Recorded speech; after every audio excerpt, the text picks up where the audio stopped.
the two towers, I suppose, culminates with the sequence that is the battle for Helm's Deep. You must lead the people to Helm's Deep. By order of the king, the city must empty. They retreat from Edoras into Helm's Deep and are attacked by thousands and thousands of Uruk-hai. And it's a big heroic battle at Helm's Deep.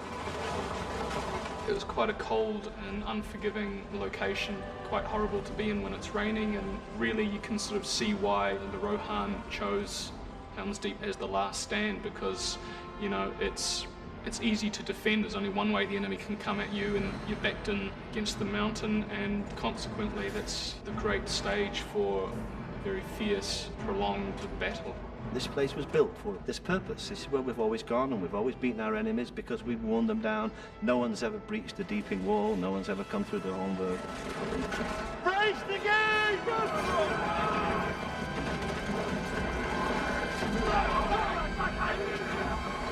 We use every trick we have to stage that battle. 3, 2, 1, action!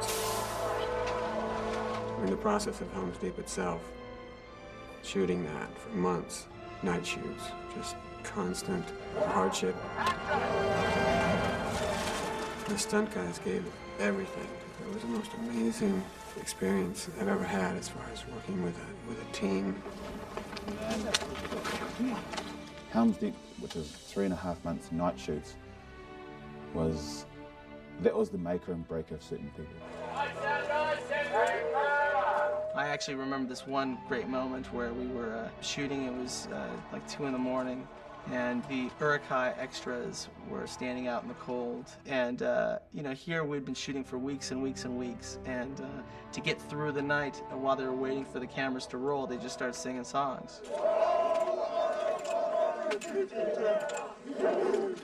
We'd have maybe 80 guys and a few, you know, quite a few women there as well, just singing along, trying to be as quiet as we could for shooting and stuff. And there's just this sort of feeling that without everyone together, it sort of couldn't be done. There's a lot of love. You want to do it just other side. I was trying to figure out, at some point about 2/3 of the way through the whole shoot of The Lord of the Rings, the trilogy, how many times I had killed certain stunt players in their different incarnations, including all takes and so forth. And I know that I killed each stunt person at least 50 times. You know, I went past that at a certain point and I just stopped counting because it was ridiculous. Just swinging and mowing all these elves' heads off and cutting them in half, sort of thing. The Uruk-hai are just looking at you and just kill, kill.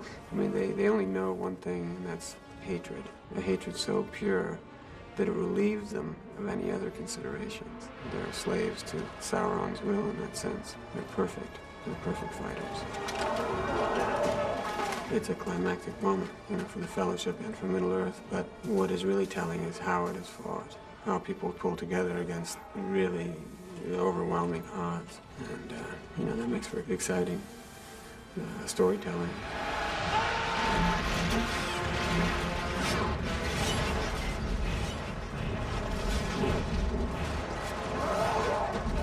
I mean, I hated it, I enjoyed it, I will always remember it, and, you know, I'm honored to have been part of that group that shot that sort of movie unto itself.